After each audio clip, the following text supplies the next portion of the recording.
Hello and welcome to my tiny tarot practice. I'm Amelia Fruby, and this podcast is my tiny tarot practice, where I explore the tarot card by card, starting with each suit of the minor arcana. Today's card is the Ace of Cups.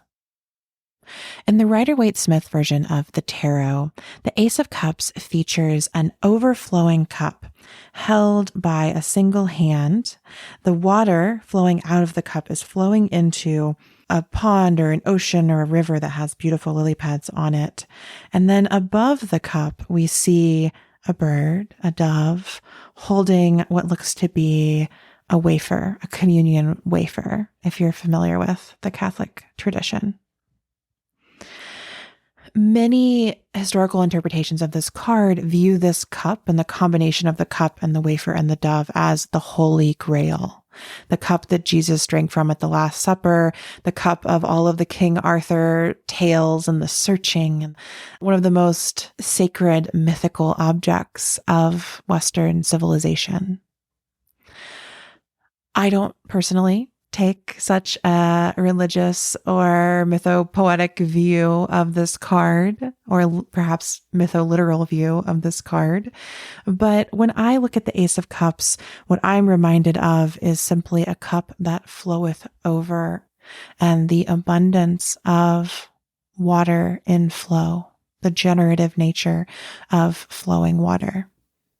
If you've listened to any of the other episodes on the aces, you'll know that I believe that the ace of each suit holds both the first moment, point zero of the suit, as well as the entire journey of the card. The same way that each seed is both what comes before the plant, the very beginning of the plant, and the entire life cycle of a plant, if you're a gardener or a sometimes gardener like myself. This card is often interpreted as a peak emotional experience, particularly an experience of love or of falling in love. And if you've ever drawn this card in a reading or had someone pull this card for you in a reading, that might have been what they described. I think that that's certainly what it can be. But when I look at the card, I think of the cup as my heart, and the Ace of Cups of that moment of emotion, of feeling overflowing the heart. Sometimes I'm so full of emotion, it feels like my chest cannot hold it, that it is pouring out of me, or that it has to pour out of me somehow. My body can't contain it.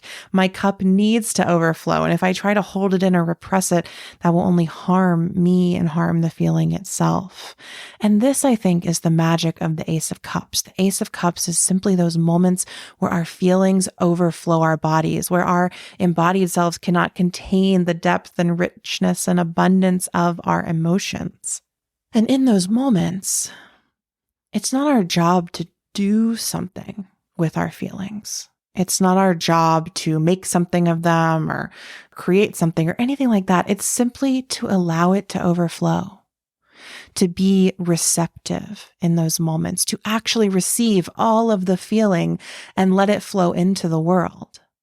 Because I love how Jessica Dorr in her book, Tarot for Change, reminds us that perhaps our emotions are not simply ours. Feeling is a receptive relationship between us and something in the world or the world itself. And so our feelings don't simply belong to us. They're not simply our individual experience or responsibility, but rather they're an invitation to open ourselves to the world, an invocation to open ourselves in the world. The reality of what happens when we do open ourselves to the world and we have feelings, we feel each other. And so in her book, she talks about the cups as being receptive and feelings as being shared between us and the world and other people in the world and even along our ancestral lineages.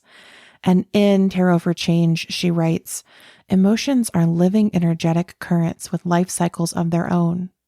They tend to survive down the vertical and horizontal lines of human relationships through generations, through communities, until they arrive to the place where they can be fully experienced and expressed. That can take a while, but we can open ourselves up to the forces that are trying to be expressed through us and maybe learn to take it a little bit less personally. Emotions come from all kinds of places.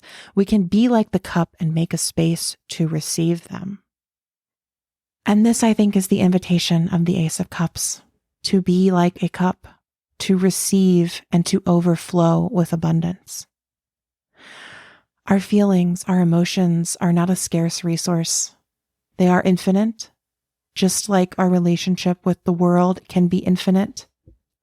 And this returns me then to love, one of the frequent interpretations of this card. And in 78 Degrees of Wisdom, Rachel Pollack, talking about the Ace of Cups or the Suit of Cups, reminds us that love cannot be seized, only accepted. We have to be the cup that can receive love and hold love and cherish love, the holy grail of love. This is the journey that the cups will take us on, that is all already here and present in the Ace. Thank you so much for listening to this episode of my Tiny Tarot Practice. If you'd like to find any of the books that I referenced in this episode, you can head to the show notes. You'll find a link to my bookshop page there where I share these books and many others that I recommend for learning more about tarot, as well as decks and some fun tarot related things and witchy things. All of that's at that link in the show notes. If you make a purchase through that link, I'll receive a small affiliate payment that helps me keep making this show. Thank you again for joining me today to explore the Ace of Cups. I wish you an abundance of overflowing emotion in the beautiful, brilliant cup of your heart.